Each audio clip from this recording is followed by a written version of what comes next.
Hello friends, welcome to your channel Market Update. I hope you and your family are doing great during this pandemic.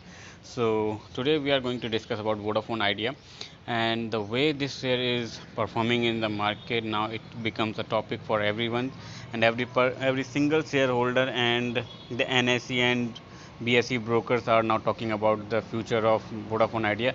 No one is in a condition to talk about Vodafone Idea. Either it is the shareholder, the government, the court, and even its promoter as well.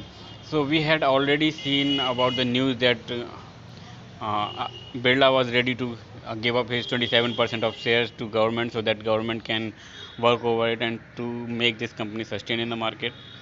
But there was no update from the government regarding the same. Even its parent promoters were not able ready to invest in a single penny to this submerging share. So now Vodafone Idea becomes a topic of hectic to every broker shareholders.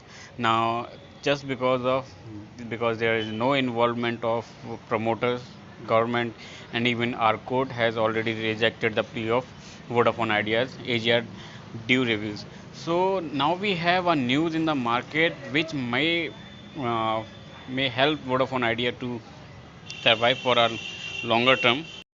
So the news was Department of Telecommunication is in contact with the bankers to find a solution for this dying company Vodafone Idea, and as per the financial minister they requested the bank to collect the data regarding the debt the Vodafone Idea owe from them.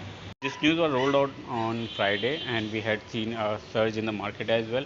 And this kind of this kind of meeting will definitely going to conduct more oftenly in upcoming days, and we will see a surge in Vodafone Ideas here as well. So the reason why Vodafone Idea needed to be sustained in the market is to avoid duopoly. We already know that the company Hutch and Airtel has started in the market in 1990s, and at that moment of time we had seen the duopoly already. And at that time we see that the charges for the every single minute of talk time was so high that it was not bearable at that moment.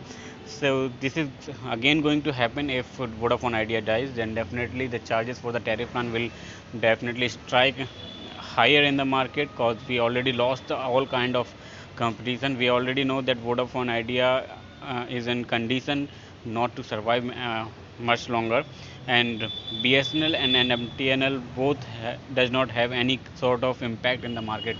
So if we talk about the customer base for BSNL and MTNL, it is kind of nil in comparison to other companies. And if we talk about the competition basis, these companies are government basis company, so definitely they are not going to make any huge impact in the competition. So at that point of view, we definitely need Vodafone Idea to sustain in the market.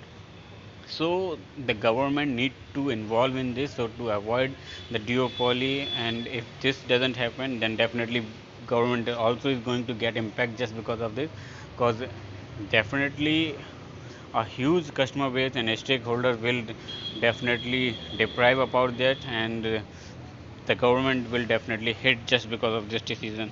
So sustainability of Vodafone Idea is must, and government must look about that, because if this doesn't happen, then definitely we will see a big company to fall, and government will also get impacted just because of this.